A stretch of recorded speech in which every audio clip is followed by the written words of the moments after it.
65 бүх төсвийн ерөнхийлөгчийн захирагчийн урсгал зардлыг 20% буюу 770 тэрбум төгрөгөөр бууруулж энэ хөөсрөөр эмч сувлагч эмнэлгийн ажилтнуудын цалинг 50%-аар нэмэхээр тооцож эрүүл мэндийн сайдын урсгал зардлыг нэмэгдүүлэх, санал гаргасан улсын хурлын гишүүн Д. Ганмаа өргөдлийн байнгын ороод эмчсэн саналтайгаа холбогдуулан Ганмаа гишүүн үг хэлнэ. Баярлалаа. За орой минь хүргье. За 770 тэрбум их мөнгө эмчиг сонсогдож байгаа байх. Гэхдээ энэ бол эмч эмнэлгийн ажилчдын 50 хүртэлх хувьд нэмэгдэх цалин. Эмч эмнэлгийн ажилчдыг бид нэр зөвхөн цар тахлын үед санаж болохгүй. Цөмөөрөө ковидыг санацгаая.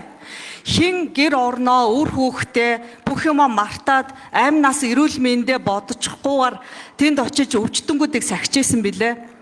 Яагаад бид нар энэ хүмүүсийг байлгах ёстой вэ? Түр 770 тэрбумыг эмч эмнэлгийн ажилчдын 50%-ийг ерөөсөө ч одоо харамлах ёсгүй гэж үзэж байна. Яагаад харамлах ёсгүй гэж үзэж байгаа гэхээр энэ сумын бусад хөрөнгө оруулалтуудыг би одоо 5-7 хоногийн өмнөөс эхлээ ярьж байгаа. Эдгээр мөнгүүдийг оруулаад ирэх боломж байдаг гэдгийг бид нар сая төсвийн байнгын хороо ажлын хэсгээс билээхэн харлаа. Бид хэд энэ мөнгийг нэмэхгүйгээр цаашаа өргөжлүүлээ явах юм бол дараагийн 7 хоногийн 4-р өдөр эмч эмнэлгийн ажилчид ажил хайна гэдгээ мэдгдсэн байгаа. Ажил хаяхдаа тэд нар тангарахтаа уягдаад заашгүй шаардлагатай үйлчлэгээ үзүүлээд хаях боловч энэ засгийн газар анх удаа эмч эмнэлгийн ажилчдыг хаясан.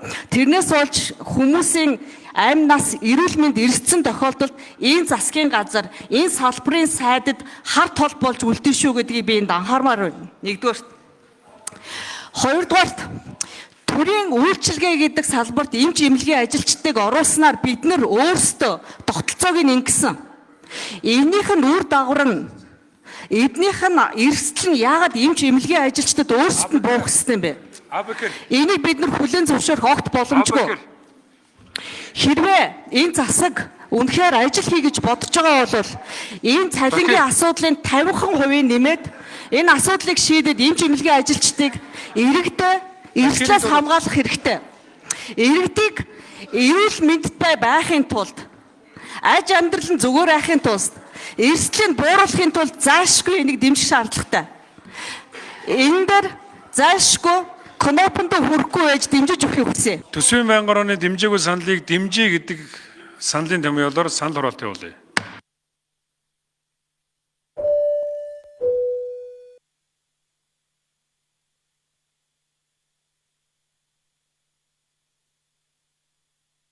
За дэлгэр сайхан гишүүн Горимын санал гаргана.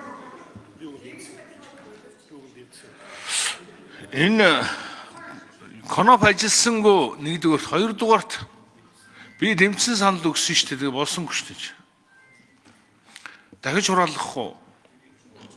Хүчингү болгож дахиж хураалгаж өгөөч. За дэлгэр сайхан гишүүнээ гаргасан Горимын саналаар санал хураалт явуулъя. 96 гишүүнээс 51 гишүүн дэмжиж 53.1%-аар санал дэмжигдлээ. Санал дэмжигдсэнтэй холбоотойгоор 65 дугаар саналыг түрүү унш танилцуулсан санал хураалт явуулъя. 96 гишүүнээс 50 гишүүн дэмжиж 52.1%-аар санал дэмжигдлээ.